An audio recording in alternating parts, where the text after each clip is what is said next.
now smells like a humid day inside Joy Behar's moo-moo. The motives stink worse than Joy Behar's jog bra. I mean, assuming she jogs. Oh, wait, there she is.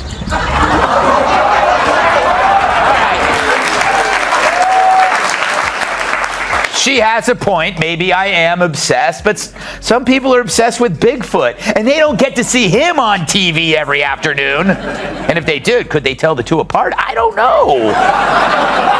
However, Joy Behar just entered a comedy blender with Bill Maher, brandishing a sardonic scalpel on one side, and Greg Gutfeld with a caffeinated raccoon sneer on the other.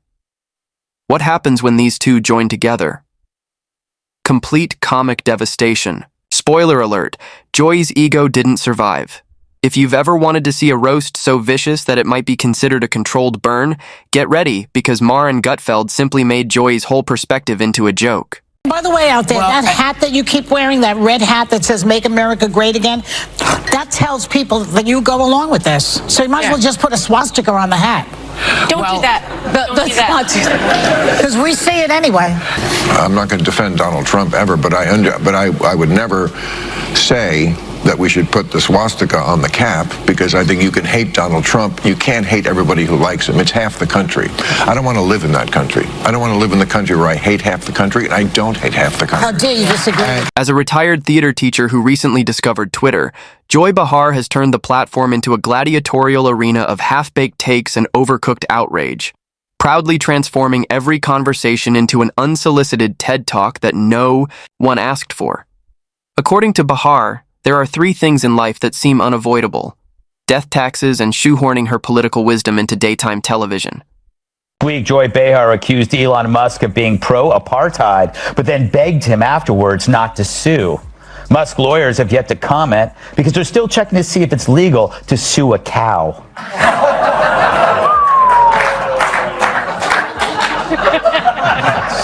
Shots fired. Just a legal question. I don't know why it's so upsetting. I don't make the rules in this country. But just when you thought things couldn't get any stranger, two of the media's most diametrically opposed men, Bill Maher and Greg Gutfeld, came together from opposite sides of the political spectrum to remind everyone that Joy Behar might be the mascot of America's media collapse. It's called The View. It's not called The Facts. Yeah, but isn't it interesting that it's called, I mean, I don't think they meant this when Barbara Walters invented it a long time ago, but it's The View. Well, that's the problem in America. But there is one view, right, and one that's clearly true opinion, and everybody else can go sit in the corner. That's correct. I think that Joy Behar has become the living example of what happens when cable TV is allowed to go amok. It wasn't a discussion. It wasn't a round table. There was no in-person confrontation. Just two very different men using sarcasm and broadcast platforms independently coming to the same conclusion. That Gutfeld talks about you all the time. Who is he? Really, who is he? I don't watch the show. He has a show. I don't watch the never show. heard of him. Yeah. I guess he's just obsessed with me. No. Next, Joy's going to say she's never heard of carbs. Seriously, her denial of knowing me is as believable as her red hair. But obsession? I mean, come on, Joy. Where would you even get that idea? Like Joy Behar's face, it's looking worse and worse by the day. More full of crap than Joy Behar after a night of scotch and Taco Bell. Her being named Joy is like me being named ugly. Joy wasn't there on the show. Apparently Mondays are her days off when she feeds in the... Now let's begin with Bill Maher. Although Ma is not new to making fun of idiocy, he has made it his full-time job in recent years, especially when the foolishness is passed off as progressive enlightenment. Ma gained notoriety for letting out loud sighs during his monologues, akin to an exhausted uncle who must explain fundamental economics to a dinner table full of people who believe TikTok is a trustworthy news source. However, in recent years, his annoyance has grown into something even more powerful: a ceaseless campaign against shallow media personalities posing as intellectual heavyweights. Joy Behar didn't need to utter her name aloud since it was written all over the critiques, a show where facts are replaced by emotional outbursts. If Maher's political disillusionment had a poster child, it would have bangs and be sitting stage left on The View, nodding angrily to her own hot opinions. Verify hosts.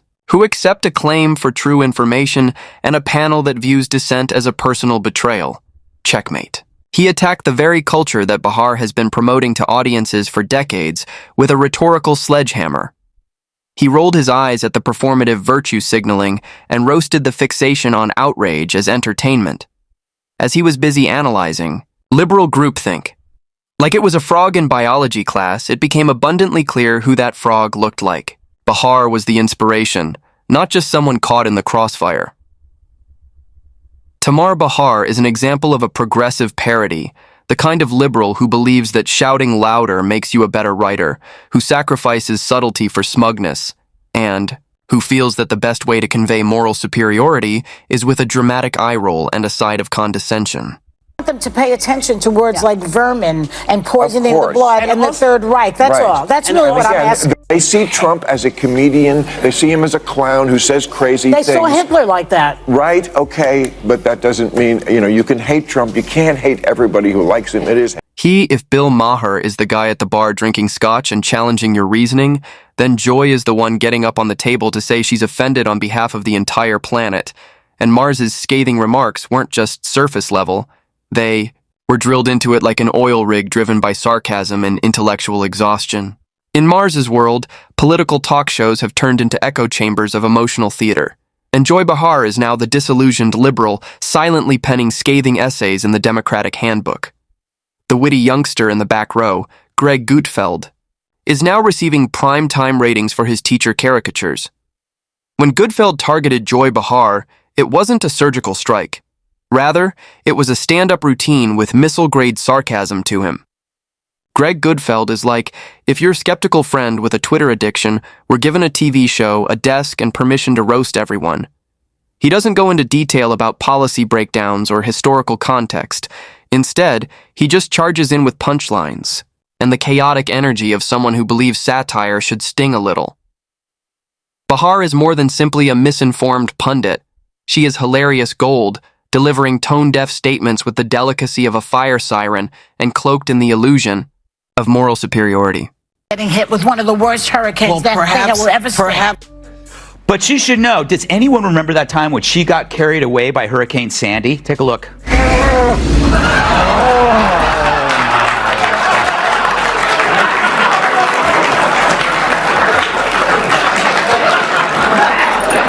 Thank you.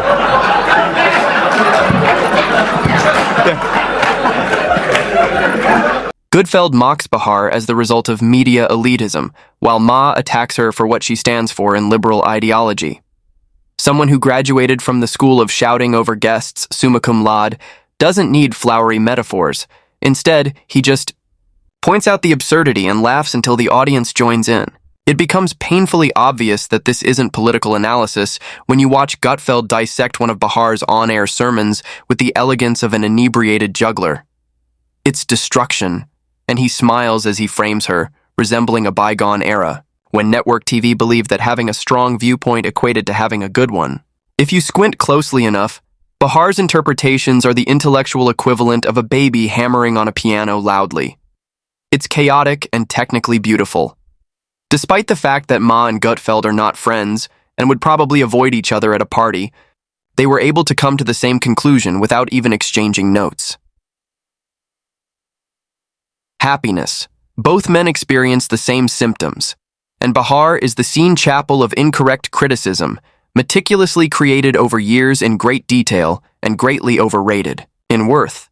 Ego posing as knowledge, moral wrath in place of disagreement, and complete disregard for intellectual curiosity. However, their diagnoses came from various medical facilities. And finally, new rule. Stop saying that Whoopi Goldberg getting yanked from The View right after she attacked me on The View is karma. There's no such thing as karma. Sorry. Sorry, but life is random. The only word to describe it when a big game hunter gets trampled by an elephant and then eaten by lions is hilarious. Gutfeld presented her as the blooper reel of professional journalism, which is poetic in a way. Ma dismissed her as a warning story of progressive excess. Two TV personalities from opposing ideological zip codes made the decision that Joy they used Behar as a political parody piñata, blindfolded, spinning, and swinging hard. Although Behar didn't reply, she didn't need to, and the harm was done by implication. This wasn't a verbal sparring match. Rather, it was a roast by reality. Ma rolled his eyes over a whole set of beliefs. The timing couldn't have been worse. Or better, depending on your sense of humor, as political discourse continues to slide into the kiddie pool of public opinion. Gutfeld laughed his way through a personality cult, and in the middle stood Behar, the unwilling star of a bipartisan comedy special. No one needed a woman shouting into a void of coffee mugs and applause signs, but there she was, a beacon of everything. Mark criticizes and Gutfeld makes fun of. It would be similar as if a cartoon character entered a documentary and wouldn't leave. Maher presented his case as though he were a philosophy professor, but Gutfeld abruptly interrupted, stepped in, and made a fart joke with a punchline. In some ways, they both revealed the same truth. Here's Joy Behar talking about refusing to share a kidney. I find my friends with a Trump supporter. I won't give them a kidney, but I could be friends with them. Hey, Joy, it's a kidney, not a pizza. Of course, she's kidding at first, but then she goes on to explain the moral foundation for her resentment, and it's the same one that drives all deadly ideology. Happiness Behar serves as the political pundit version of a laugh track, indicating when the audience should pay attention even when the material isn't humorous.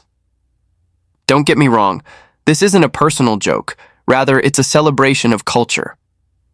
The grand finale of a fireworks show that ran out of sparks 10 seasons ago, but continued to fire dude after dude because someone forgot the off switch. Behar is more than just Joy Behar. She's symbolic. The echo of a media era when shrieking was viewed as daring, and nuance was jeered off stage. The idea that being loud and repetitive somehow equates to being informed. The unwavering belief that a television platform equals intellectual superiority, and the complete lack of self-awareness that makes it all inadvertently hilarious are what make it worse or better for comedy. Behar seems blissfully unaware of that smug confidence that radiates off her like a scented candle at a yoga retreat. The media critiques unwitting buddy cops were Ma and Gutfeld. The idea of Joy Behar's believability was dismantled like a Lego tower on a trampoline by one using dry-cutting sarcasm and the other using a leaf blower of mocking.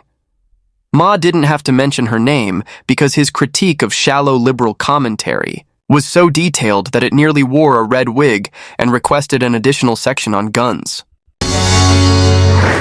If The View is your favorite show, you might be a little slow. Yes, it's time for Our View on The View. very serious music.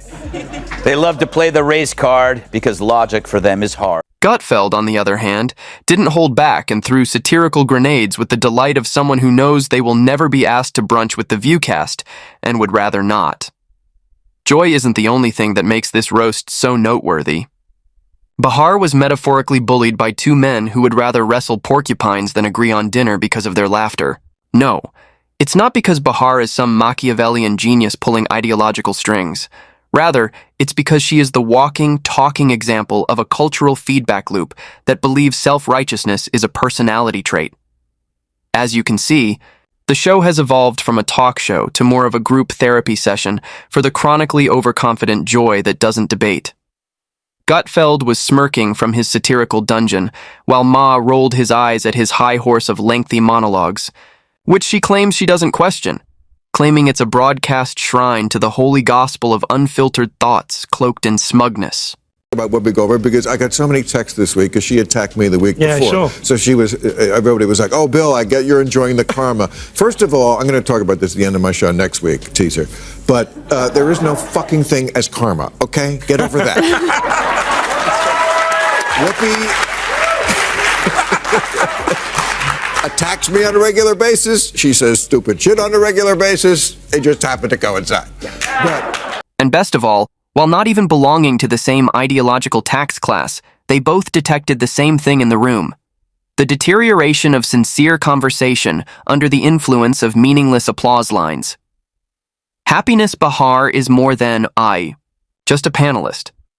She is the mascot of a time when being loud equals intelligence, and when having a platform automatically makes you an expert. When Ma and Gutfeld begin honing their comedic scalpels for the same patient, you can tell that the diagnosis is cultural cholesterol rather than political, because let's face it, it seems like The View operates in an echo chamber that is so closed off that even their Wi-Fi has an opinion. They preach to the choir with such fervor that even the choir begins to wish for subtitles, turning conversation into karaoke, repeating the same songs with just enough sass to make it seem original. Meanwhile, the rest of us watch from a distance as if it were a nature documentary on delusion. Comedy, according to Maher and Gutfeld, still has the audacity to expose the ridiculous, even when the ridiculous is sitting in front of studio lights and wearing makeup. Perhaps this wasn't about owning the libs or dunking on the right after all, as Ma delivered the cerebral, wine-sipping sarcasm Gutfeld wrapped in with the barber energy delight Behar. She also brought whatever noise it is when self-importance collides with a wall of belated truth. Perhaps it was simply about reclaiming comedy's rightful place as the one venue where absurdity, regardless of the political jersey it wears, is smacked with a laugh track and sent back to the green room. In a world where people cannot agree on what day it is, we can all still come together united by one beautiful truth. And Joy Behar's most recent take was once again hilariously face-palmingly incorrect. But here's the thing. They weren't even trying to make fun of her. Rather, they were making observations and jokes, and she just happened to be the punchline hiding in plain sight. It's like realizing that the main character of a sitcom you've been hating is also the one writing the script. They didn't just roast her. Instead, they turned her into a metaphor for everything that has gone wrong with political talk shows. Joy Behar gave the lecture, and if she is the voice of reason, then we are all in trouble. Joy, well unknowingly, handed them both the material of a lifetime when Gutfeld brought the popcorn, and she didn't even realize she was the joke. That's what real nonpartisan comedy looks like, one roasting at a